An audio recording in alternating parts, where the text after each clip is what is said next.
Yo les makers, CrazyDoob pour une petite vidéo aujourd'hui un peu différente, un petit unboxing donc d'une imprimante 3D de chez Annette, le modèle A8. Donc il y a déjà eu quelques petites vidéos qui ont été postées sur la chaîne sur ce modèle.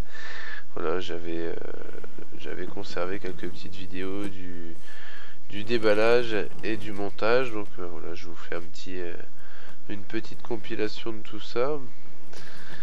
Donc l'emballage est plutôt correct, un carton de bonne épaisseur, bien scotché. Donc on ouvre le carton donc, pour découvrir une première feuille de polystyrène.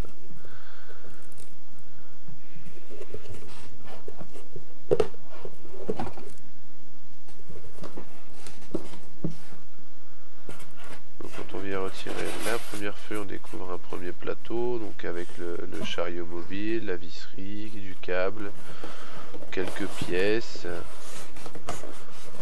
le câble d'alimentation, les paliers lisses, il y a la petite notice aussi. Voilà, on va dire que les Asiatiques ont bien pensé à l'emballage, ces petits outils également, ces petits switch, le tournevis, les petites clés, le petit outillage est fourni avec, ce qui est assez pratique.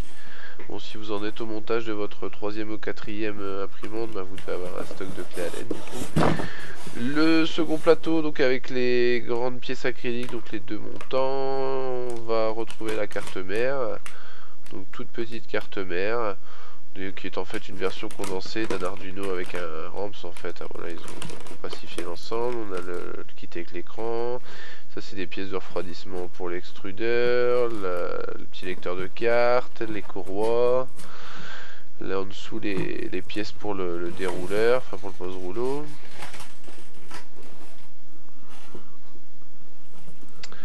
Ensuite, hop. Le dernier plateau, donc avec les moteurs papa, les tiges filetées, donc pour le montage et pour le guidage de l'axe Z, le reste des pièces acryliques, la gaine pour le câble, l'extrudeur monté, le ventilateur d'extrudeur. Ça c'est le montant droit de l'axe Z. Ça c'est l'autre côté, le côté gauche avec l'endroit où on vient monter le moteur. Donc très mauvaise qualité, c'est des pièces imprimées mais vraiment très mauvaise finition. Les moteurs donc, sur lesquels sont déjà installés les coupleurs et puis les poulies GT20. Voilà, les vis qui sont plutôt bien emballées, bien protégées. Et puis dans la boîte, l'alimentation 12 volts. A priori qui s'avère un petit peu faiblarde, voilà, quand on fait des petites recherches sur internet et sur une communauté concernant la net sur Facebook, il s'avère que c'est pas très qualitatif, elle manque un peu de puissance. Les câbles d'alimentation du lit chauffant, les moteurs papa, la carte mère, voilà. Donc là j'ai déjà retiré les protections des pièces acryliques, on voit dans le fond. Je ferai une petite ellipse tout à l'heure sur le retrait de ces protections. Voilà, donc là j'ai à peu près tout étalé, hein. Là c'est le contenu quasi complet. La carte mère dont je vous parlais tout à l'heure, voilà, qui est ultra compacte. Ensuite voilà le petit écran. Je commence voilà le montage. Je commence donc par séparer la visserie en fait, hein. J'ai une petite boîte à compartiment en bois. Voilà, j'essaie de séparer un petit peu les vis, comme ça une fois le montage commencé c'est beaucoup plus pratique, il y a juste qu'à piocher dans le bon compartiment. Après si vous n'avez pas de boîte comme ça, des couvercles de bocaux, enfin vous pouvez toujours trouver des petites boîtes ou une petite assiette au pire, hein, voilà. Mais ça j'avoue que c'est assez pratique de séparer toutes les vis au début, ça fait gagner pas mal de temps ultérieurement.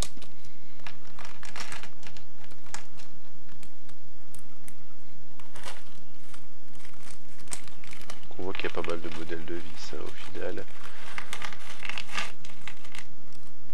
Le plus grand nombre c'est des M3 par 18 de mémoire, donc c'est toutes celles qui vont servir à fixer à visser l'armature en acrylique en fait, hein, avec un petit écrou.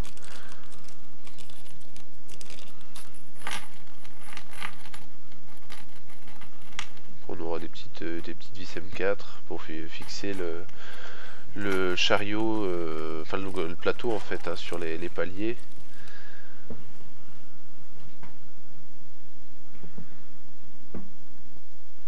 Voilà, donc là bah, justement je vous parlais tout à l'heure du retrait des protections. Donc c'est vraiment une étape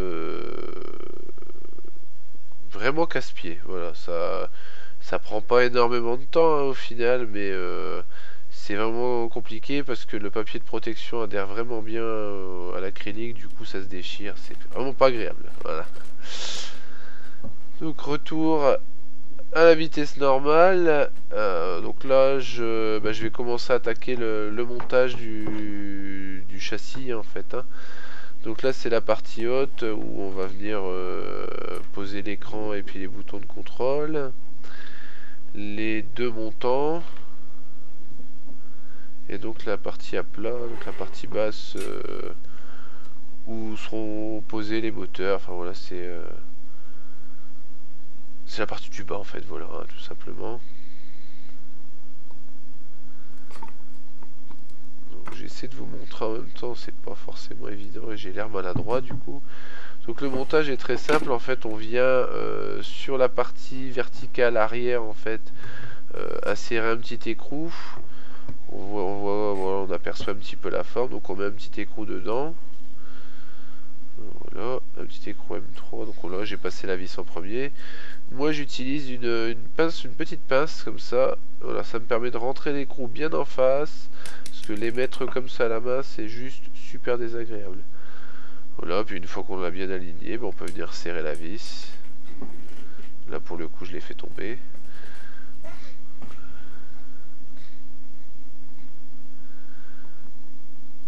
Bon, faites pas attention sur la vidéo, j'avais vraiment besoin d'un coup de coiffeur. Mais bon, depuis, je vous rassure, ça va mieux. Voilà, donc là, on vient serrer un petit peu la visserie. Donc, dans un premier temps, j'évite de les serrer trop fort. Voilà, ça permet de faciliter l'insertion des vis suivantes si jamais l'ajustement n'est pas parfait sur les parties acryliques. Voilà, vous voyez, je viens aligner mon petit écrou comme ça. Voilà, quand on se loupe pas, ça prend 10 secondes. Allez, même pas, 5. Voilà, donc on vient serrer tranquillement la visserie. Donc là, ce sera valable pour quasiment toutes les pièces de la structure acrylique. Voilà, donc un petit timelapse du montage. Donc la partie avant, voilà, qui est quasiment terminée. Là, je termine de mettre les vis. Une fois que la partie, enfin le plus gros sera terminé, on vient installer les deux supports du haut de l'axe Z. Ici, on vient fixer le moteur arrière donc de l'axe Y sur l'arrière de la machine. Donc on fait le petit montage, on commence à placer un petit peu les câbles pour qu'ils soient passés au bon endroit. On a buté, donc là on peut venir du coup monter la partie avec le moteur sur le châssis. Ça c'est la partie avant avec le tendeur, enfin qui n'est pas réellement un tendeur d'origine, une partie améliorée. On vient installer les tiges filetées et du coup installer la partie avant. Donc là en gros on a la partie basse du châssis installée. On vient glisser les paliers sur les tiges lisses. On vient mettre les petites butées en acrylique sur le bout. On vient ajuster du coup les longueurs des tiges filetées. Le plateau qui vient se fixer sur les paliers lisses.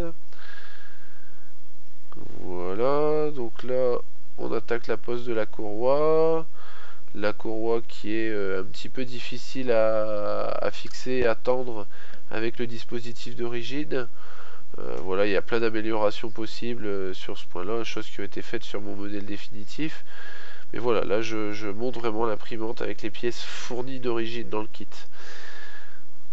Voilà, donc là j'installe, enfin je monte les deux moteurs pour l'axe Z.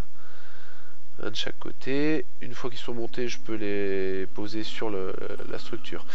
Donc une petite ellipse ici en fait sur la pose de la courroie. Donc en fait, comme je disais, il n'y a aucun dispositif de tension d'origine, c'est à dire qu'on va venir recroqueviller la courroie entre deux pièces d'acrylique d'un côté, passer la courroie où il faut et après faire revenir la courroie sur le deuxième assemblage d'acrylique du bas, tirer sur la courroie du mieux qu'on peut et serrer. Voilà, donc il n'y a pas de dispositif de tension. Savoir que sur la version définitive, les petites pièces acryliques où est vissé où sont vissées où sera fixée la courroie, ça sera remplacé en fait par une seule et même pièce avec un système de crantage. Donc pour trouver les pièces, on en trouve des quantités sur Thingiverse, il n'y a qu'à chercher A8 sur Thingiverse, on trouve plein de systèmes. Et le petit système de galet à l'avant de la machine en fait avec les deux petits roulements, c'est pareil, ça sera remplacé. Toute la partie acrylique, les petites pièces arrondies seront supprimées et seront remplacées par un système de tension en fait, un tendeur avec une vis, ce qui va améliorer énormément la précision en réduisant les vibrations. Voilà, donc on voit c'est pas le plus agréable du monde, hein. Ce qu'il faut, c'est pas non plus trop serrer les vis parce que les filetages dans le plateau d'aluminium sont de qualité assez moyenne, on va dire. Il y a quand même pas mal de jeux, donc ce qui veut dire que pour pas grand chose on pourrait foirer le filetage. Et le filetage foiré, dans ce cas là il faut rajouter des écrous de l'autre côté, donc ça sera pas forcément l'idéal.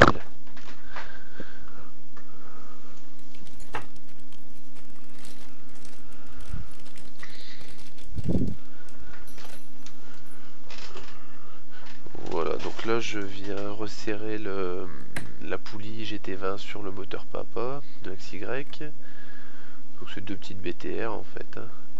Faut faire attention qu'on a bien aligné les dents, le fond de la gorge avec les dents, avec l'axe de la courroie, hein, pour éviter les frottements et du coup une usure de la courroie inutile.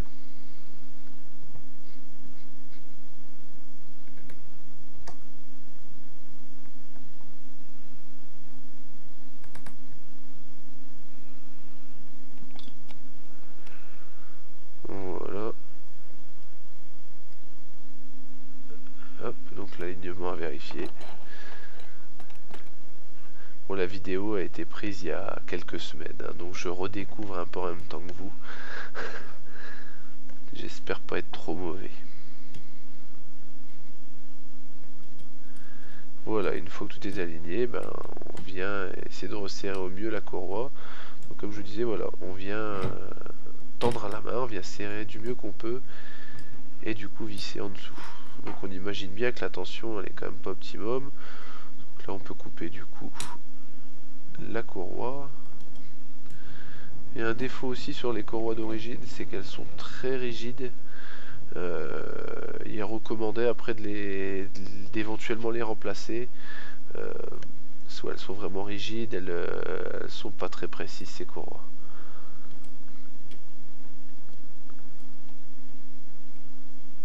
Donc on vient bien ajuster pour pas que les courroies tapent dans le châssis. Bon, après il y a certaines personnes en fait qui vont faire repartir le petit bout de courroie qui dépasse avec la partie qui rentre en fait, hein, c'est-à-dire le replier sous la pièce acrylique. Le souci c'est que je savais très bien que j'allais remplacer le système de fixation, donc voilà, j'ai laissé juste ce qu'il faut pour pouvoir mettre ma fixation derrière, mais sans trop me casser la tête. Voilà. Voilà, du coup un bon coup de serrage, cette fois-ci au tournevis plat pour avoir du couple. Voilà, et donc l'axe Y est terminé, mais bon, avec une tension de courroie qui est quand même pas optimum. Second timelapse, donc vont terminer un petit peu le montage. Donc là je fixe les deux moteurs Z, je vais installer, là je monte le moteur sur le support, enfin c'est le moteur de l'axe X. Je viens installer les tiges filetées, les tiges lisses et les deux montants. Voilà, donc j'ajuste le tout.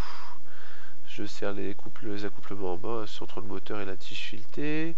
Je viens installer les tiges lisses de l'axe X, en n'oubliant pas d'installer les paliers. L'extrudeur, donc je travaille un petit peu dessus, il y a quelques petits ajustements à faire, il y a les pièces du ventilateur de refroidissement à installer également le ventilateur d'extrudeur dessus. Donc là on voit voilà que je viens installer le petit ventilateur latéral de refroidissement. Je viens installer le petit support avec quelques vis. Donc pareil, la fixation vous verrez de courroie dessus avec 2 vis, c'est pas génial, donc on peut télécharger toujours sur Thingiver, c'est une petite pièce qui se met à l'arrière en fait, qui permettra d'améliorer la fixation des courroies. Voilà, donc on pose la courroie justement sur l'arrière avec des petits colsons. On va savoir que les deux pièces blanches en fait où le système X est installé, elles sont remplacées sur ma version finale en fait. Hein. La qualité d'origine était vraiment trop mauvaise, donc j'en ai profité. À savoir que les petites pièces en laiton de guidage sur les tiges filetées sont du coup maintenant en bas de la pièce blanche, donc plus proche de l'extrudeur. Le système de tension a été amélioré. Donc là on voit l'écran qui a été installé, les câbles qui sont passés. Donc là je travaille sur l'alimentation, je prépare un petit peu les câbles. Donc ça c'est l'arrivée de courant. Je pose l'alimentation en place. Voilà la carte mère que j'installe avec les entretoises.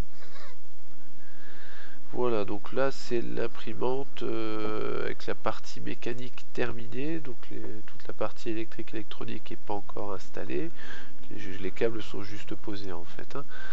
Voilà, petite vue globale alimentation, donc les câbles qui pendouillent un peu partout, et ben là je commence à faire un petit peu des paquets de câbles. Donc ça, sur cette première version j'ai utilisé la gaine qui était fournie avec, ça a finalement été remplacé par de la gaine tressée plus qualitative, donc vous avez pu l'apercevoir sur la précédente vidéo concernant l'imprimante. Hein.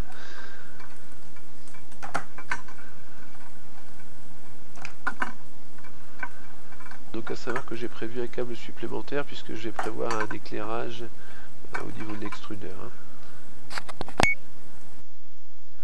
Voilà un petit test d'impression sommaire, première pièce que j'ai imprimée avec cette imprimante là. En fait c'est une pièce dont j'avais besoin pour réparer ma lampe de bureau. Donc l'impression va pas être complète, mais bon ça vous donne un ordre d'idée.